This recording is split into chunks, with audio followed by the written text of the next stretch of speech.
Hello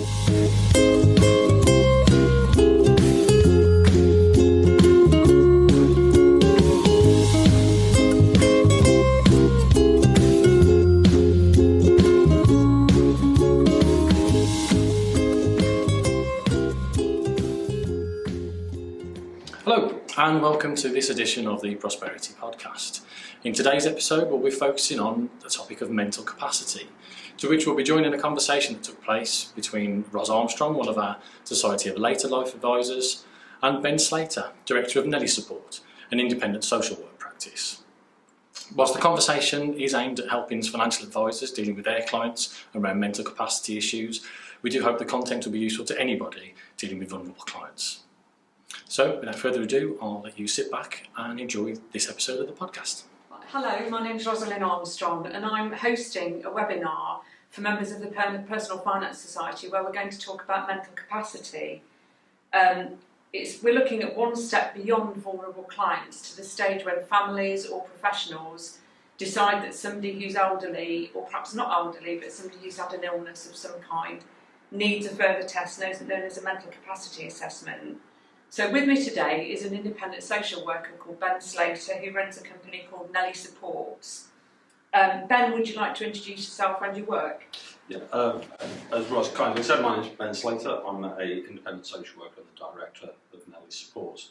We're an independent social work practice. We're based in Grantham in Lincolnshire, but we've got social workers throughout the country now. We've just employed our fourth social worker over this way, actually, in Coventry. We support people from all ages, from children all the way up to 110, 115 if they're lucky.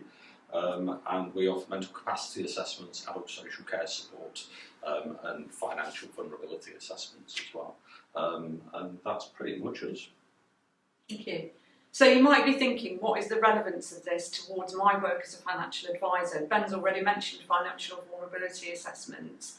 But let's have a look first. Ben, what would you say is the definition of mental capacity? So mental capacity is about your capabilities, your ability to make a decision, and it is a specific decision. But when it comes to financial vulnerability, we look at specific transactions.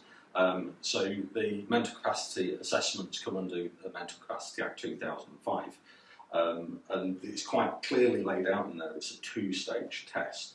So when we're talking about capacity, it's about the person's ability to understand the relevant information and then need to be able to retain that information long enough to be able to use and weigh the information, and then they need to be able to communicate their decision. One of the easiest examples I can give you is buying a Mars bar.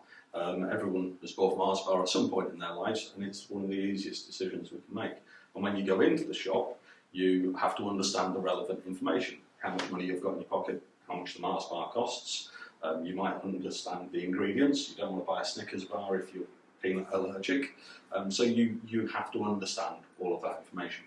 But it's irrelevant information. What you don't need to understand is how much a box of Persil costs, because that isn't relevant to what you're doing.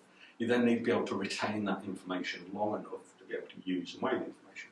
So you can say to yourself, well, yes, I've got 50p in my pocket and the Mars bar is 45p. And then you need to be able to retain it long enough to then be able to communicate your decision. And when we say communicate, we don't mean that you have to walk up to the shopkeeper and say, excuse me, sir, can I please buy this Mars bar? The fact of handing over the product and the money is you communicating your decision to purchase it. Now, if you get outside the shop and you've forgotten why you bought that Mars bar, or in 3 days' time you find a melted Mars bar on the car seat, it kind of doesn't matter, because in that moment you were able to understand, retain, weigh, and then communicate your decision. And that's really the basic example of what mental capacity is. It just extends from there to more complex decisions. And then if you don't have it, I mean, my understanding is that if you're not deemed to have mental capacity, you can't make a will or make a lasting power of attorney. Is there anything else? It's difficult because capacity is decision specific. Oh, right, so okay. Testamentary capacity is kind of all on its own anyway, because that doesn't come under the Mental Capacity Act. It comes under a case law called Banks versus Goodfellow. So somebody could have capacity to write a will, but they may not have capacity to do lasting power of attorney for finances. Exactly the same, they may not have capacity to do lasting power of attorney for finances, but they could have capacity to do health and welfare functions. So it goes down to that being decision specific. So what we always say to people is that realistically, nobody should ever be told you lack capacity, full stop, because somebody might not be able to make the decision to grant lasting power of attorney for finances, but what they can do is decide on what clothes they want to wear. Well, if they can decide on what clothes they want to wear, they should be allowed to make that decision. And that's part of our job. It's to assess capacity, but it's actually to promote the person's decision-making rights. So it's to try and help them make their decisions. Yeah, and under the terms of the Mental Capacity Act, again, I think for anybody who's dealing with somebody else, you have to assume that somebody has capacity unless it's proven otherwise. Is that right? Yeah, so the principles of the Mental Capacity Act, or one of the principles, is that you should assume somebody has got capacity. So when we do go out to assess somebody, we may go and see somebody that's been diagnosed with dementia, and we see a lot of people that say, Mum's got dementia, therefore she can't have capacity.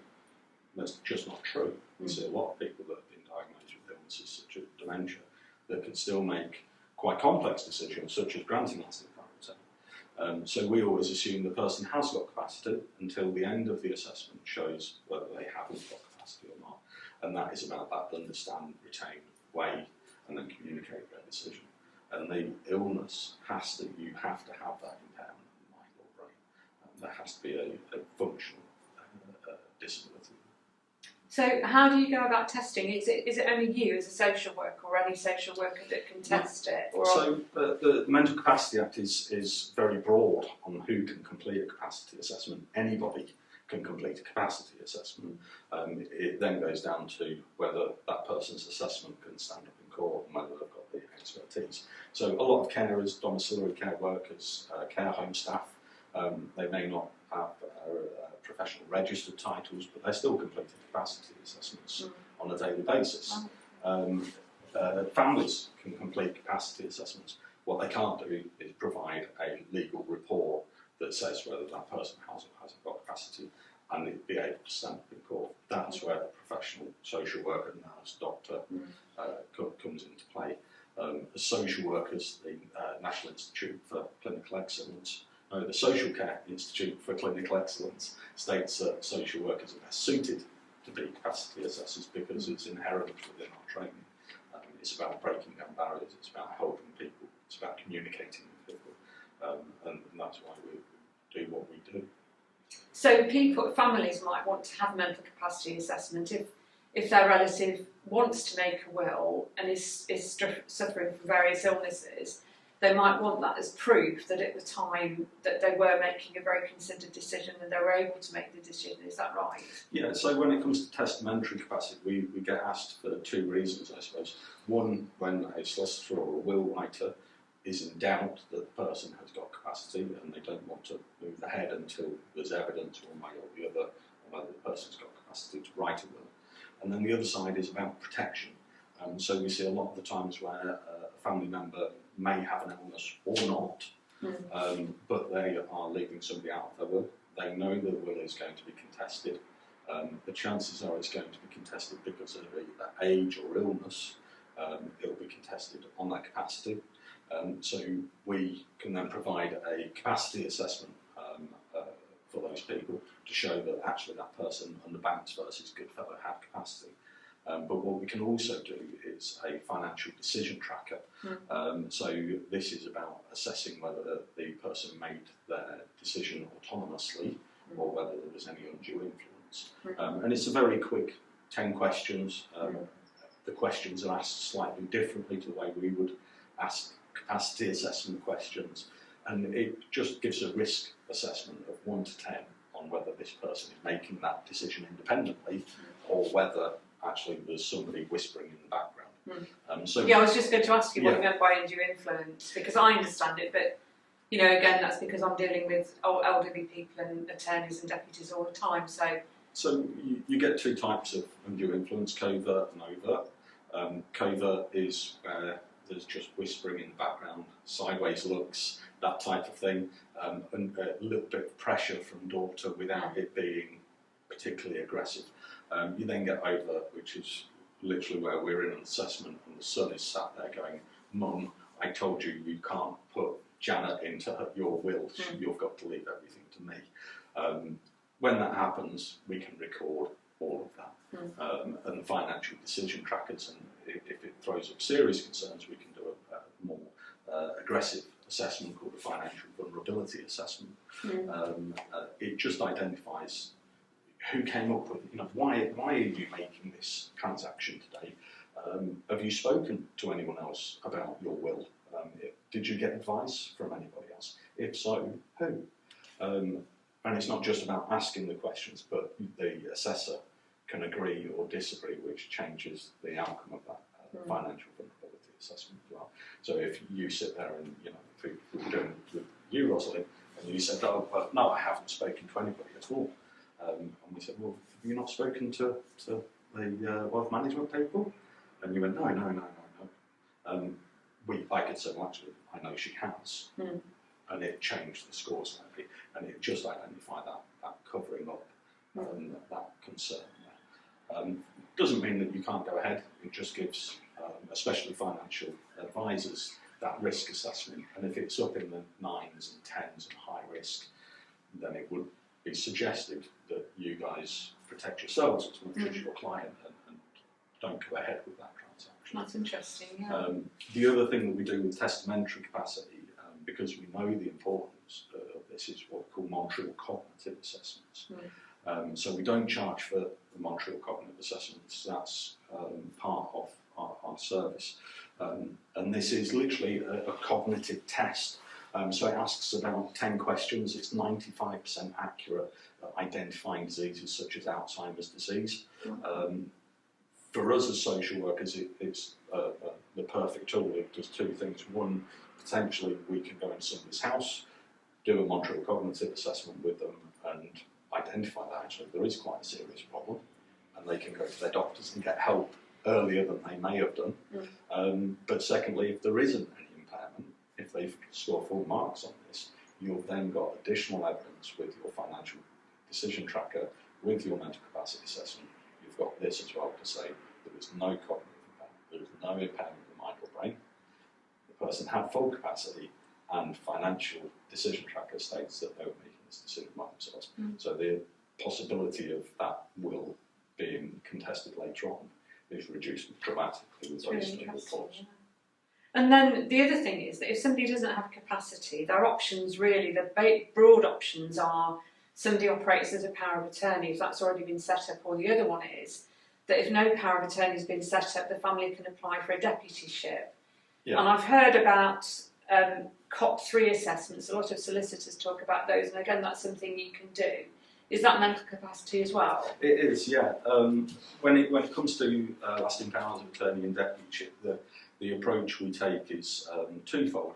Firstly, we work on the principle of the least restrictive option. So a lot of the time, a solicitor or will writer will say we need to apply for deputyship. We always go out assuming that the person has got capacity. If they have got capacity, then they can't apply for deputyship. So we go out with the premise that actually, could this person grant lasting power of attorney for finances? Is a less restrictive option. If they can't, then we always try to get enough information for the COP3 assessment. Now, the two questions are slightly different. It goes back to that being decision specific. So the question for lasting power of attorney is, can this person grant lasting power of attorney? The question for COP3 is, can this person manage their property and financial affairs independently? So when we go out to do an assessment, we always try for that lasting power of attorney. If they can't do that, then we'll move over to the deputyship and do that assessment as an alternative. So that way, by the end of the meeting, you've got some way of moving forward. I personally can't think of anything worse than going out to do an assessment, charging somebody for that assessment, and at the end of it turning around and going, okay, you can't do lasting power of attorney, and if you ring our office, we'll book you another appointment and charge you again to come out and do another assessment. It seems unfair. So we always aim to be moving forward. The deputyship assessment is quite odd. It assumes the person hasn't got capacity. So the questions on the COP3 forms are laid out slightly differently. So a standard capacity assessment would ask whether the person understands the information, whether the person retains it. So the COP3 asks you to identify that the person doesn't understand the information. So it's a negative test as such. But yeah, we complete those. I don't know how many we do a month now. It's a ridiculous amount. And it's unfortunate we've seen an increase in deputyship applications as well since the pandemic's hit. Yeah. And the other thing is, I mean, I spoke to you recently about a family where they have an adult son who's severely disabled, and we had a conversation about does he have mental capacity, and what is the issue about, because he can't speak, communication. And I think you had quite a few things to say about that, didn't you? If somebody can communicate, then... Yeah, so the Mental Capacity Act is very clear that somebody can only be deemed as not being able to communicate if it is in any way. So eye movement, using pen and paper, any way of communicating is seen as a way of being able to communicate. It doesn't have to be verbal. Going back to our shopkeeper friend, you don't go into the shops and say, "Excuse me, sir, please can I buy my shopping?" You just hand it over. That's a communication. So one of the things that we do is we'll find out how that person communicates best. We'll speak to family, friends, solicitors, will writers, whoever it is that's having the most amount of engagement with them. If necessary, we can get private speech and language therapy to come in. And it's all about taking every practicable step to support that person in making their own decisions.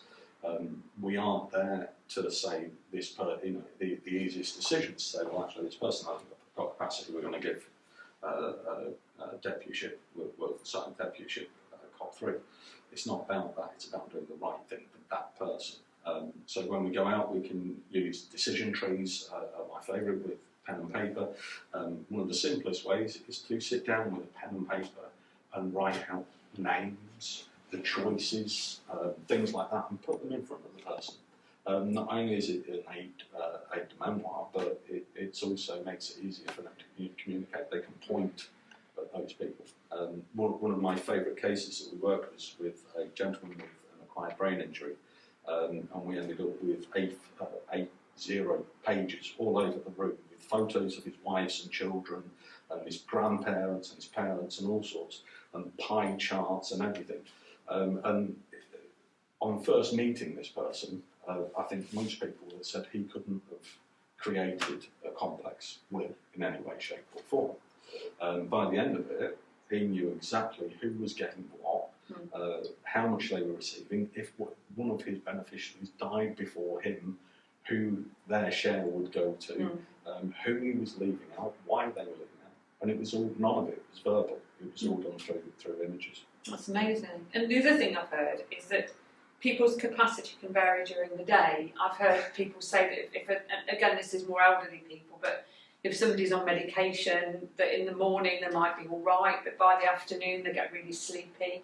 So do you take that into account in doing the tests? Yeah, it goes back to taking every practical step to support that person in making their own decision.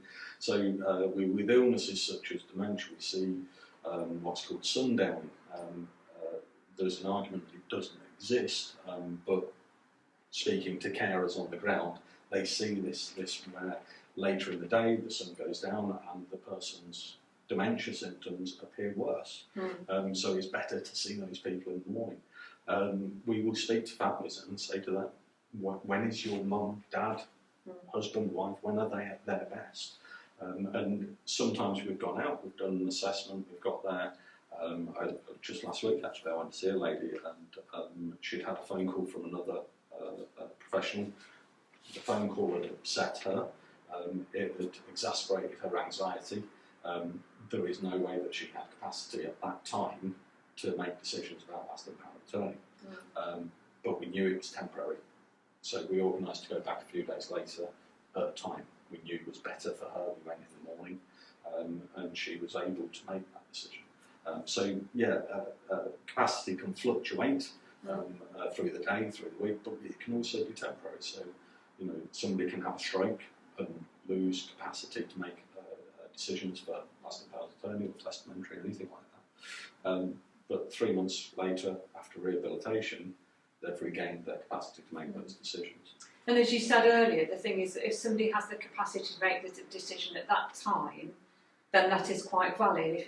If when you speak to them and you're doing it at that time of the day, they're fine, then it's okay, they've made it at that time. If later on in the day they're feeling less functional or appearing less functional, it doesn't matter because they did it at the time that they were more lucid. And that takes it back to one of your original questions about who can do a capacity assessment.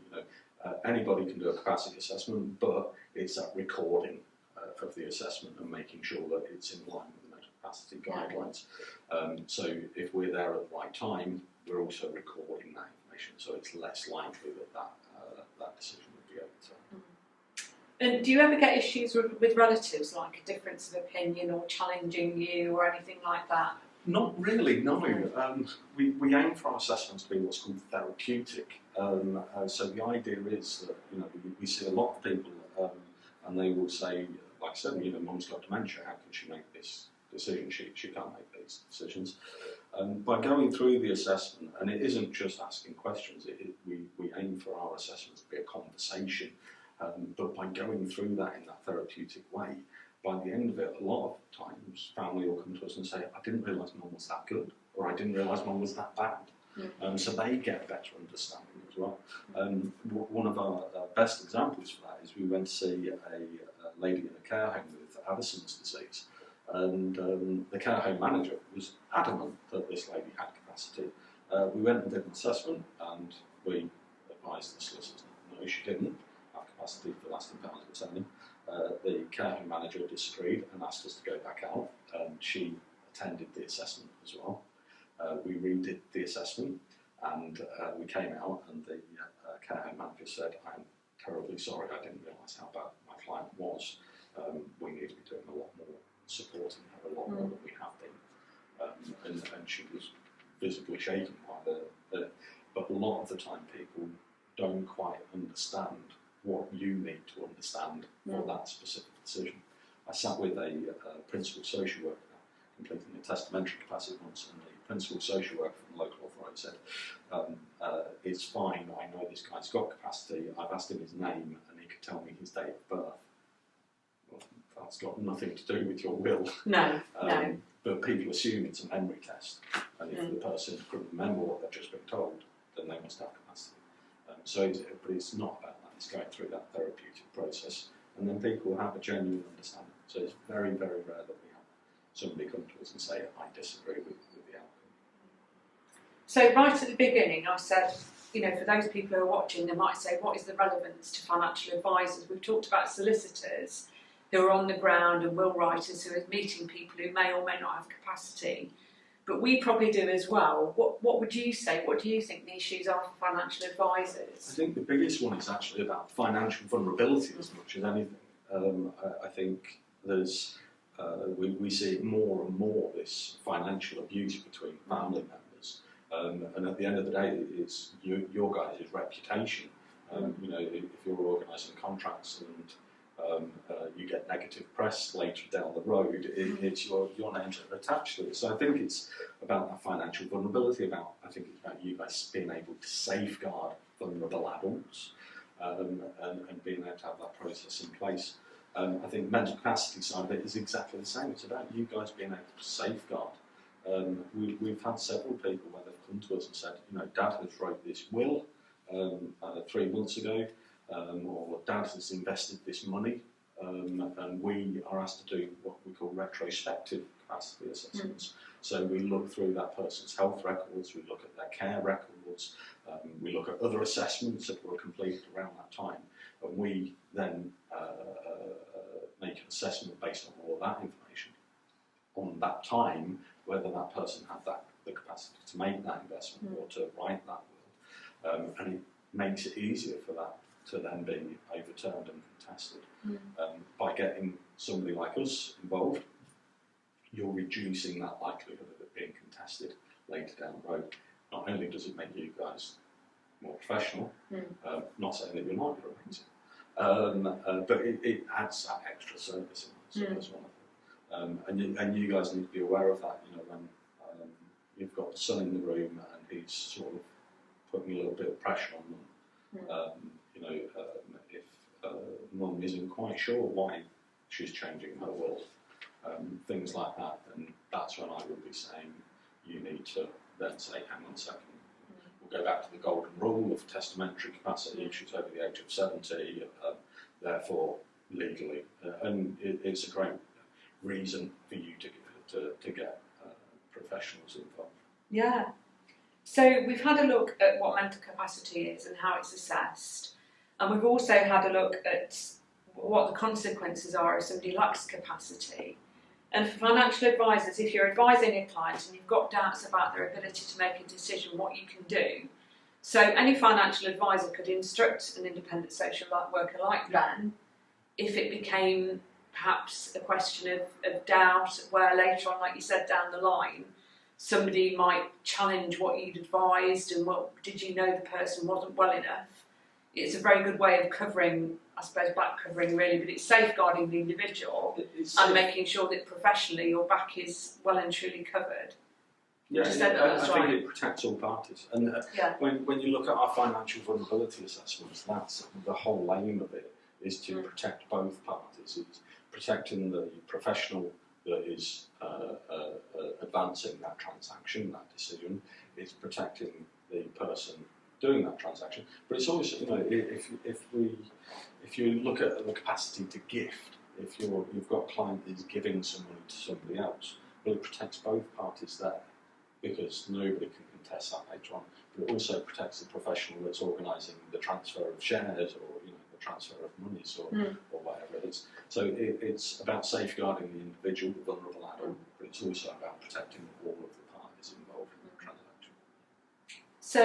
So if you ever had any questions, Ben Slater is at a company called Nellie Supports, and they're in Grantham, and they can be found on the internet through Google. Yep. So NellieSupports.com. Yeah. Thank you very much for watching us.